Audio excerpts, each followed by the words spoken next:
ക്രിസ്തുവിൽ സ്നേഹം നിറഞ്ഞവരെ, വിശുദ്ധ മാർക്കോസ് എഴുതിയ സുവിശേഷം 12-ാം അധ്യായം 10 മുതലുള്ള വാക്യങ്ങൾ. ഈ വിശുദ്ധ ലിഖിതം നിങ്ങൾ വായിച്ചിട്ടില്ലേ? പണിക്കാർ ഉപേക്ഷിച്ച കല്ല് തന്നെ മൂലക്കല്ലായി തീർന്നു. ഇത് കർത്താവിൻ്റെ പ്രവൃത്തിയാണ്.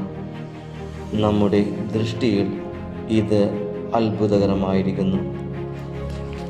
പ്രിയമുള്ളവരെ, പലപ്പോഴും നമ്മുടെ ജീവിതത്തിലും ഇപ്രകാരം മാറ്റി നിർത്തപ്പെട്ട അവസ്ഥ ഉണ്ടായിരിക്കാം. ചിലപ്പോൾ നമ്മുടെ കൂടെ ഉണ്ടായിരുന്നവർ തന്നെ നാം രോഗാവസ്ഥയിലായിരിക്കുമ്പോൾ, അല്ലെങ്കിൽ നമ്മുടെ ജീവിതത്തിൽ എന്തെങ്കിലും സാമ്പത്തികമായി ഞെരുക്കമുണ്ടാകുമ്പോൾ അവരെല്ലാവരും നമ്മിൽ നിന്ന് കുറച്ച് മാറിപ്പോകും, അല്ലെങ്കിൽ നമ്മളെ ഒറ്റപ്പെടുത്തും, അല്ലെങ്കിൽ പലപ്പോഴും നമ്മെ മാറ്റി നിർത്തും.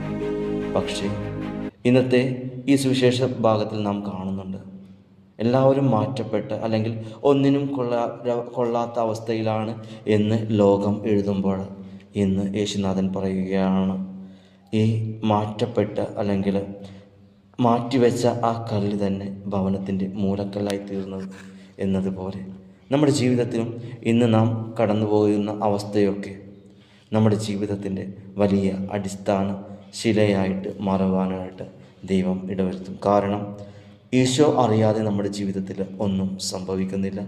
കാരണം നാം ഇന്ന് കടന്നു പോകുന്ന ഏതവസ്ഥയാണ്, ചിലപ്പോൾ രോഗ അവസ്ഥയായിരിക്കാം, ചിലപ്പോൾ സാമ്പത്തികമായിട്ട് ബുദ്ധിമുട്ടുള്ള അവസ്ഥയായിരിക്കാം. പക്ഷേ യേശു കാണാതെ അല്ലെങ്കിൽ യേശു അറിയാതെ ഒന്നും നമ്മുടെ ജീവിതത്തിൽ സംഭവിക്കുന്നില്ല.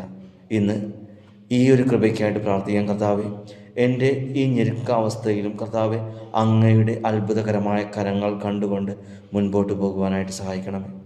എന്നോട് കൂടെ ആയിരിക്കേണ്ടവർ ചിലപ്പോൾ എന്നെ മാറ്റി നിർത്തിയിട്ടുണ്ടാകും. പക്ഷേ ദൈവമേ, ഞാനിന്നറിയുന്നു കർത്താവെ, അങ്ങും ഇതേ അവസ്ഥയിലൂടെ കടന്നുപോയ ഒരവസ്ഥ അങ്ങയുടെ ജീവിതത്തിലുണ്ടായിരുന്നല്ലോ.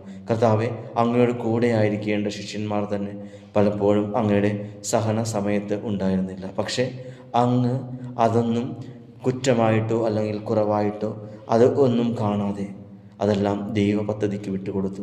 ദൈവമേ, അങ്ങ് എന്താണോ ആഗ്രഹിക്കുന്നത് അതുപോലെ ഞങ്ങളുടെ ജീവിതത്തിലും സംഭവിക്കട്ടെ.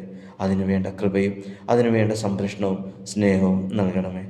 ഞങ്ങളുടെ പഴയകാല ജീവിതമൊക്കെ കർത്താവെ അങ്ങയുടെ കരുണയിലേക്കും കൃപയിലേക്കും സമർപ്പിച്ചുകൊണ്ട് കർത്താവെ, ഈ നിമിഷത്തെയും ഇന്നത്തെ ഈ ജീവിതത്തെയും ഒപ്പം ഇന്ന് ഞങ്ങളുടെ ജീവിതത്തിലേക്ക് കടന്നു വരുവാനുള്ള എല്ലാ സാധ്യതകളെയും ഒക്കെ കർത്താവെ അങ്ങയുടെ കരുണയിലും കൃപയിലേക്കും സമർപ്പിക്കുന്നു.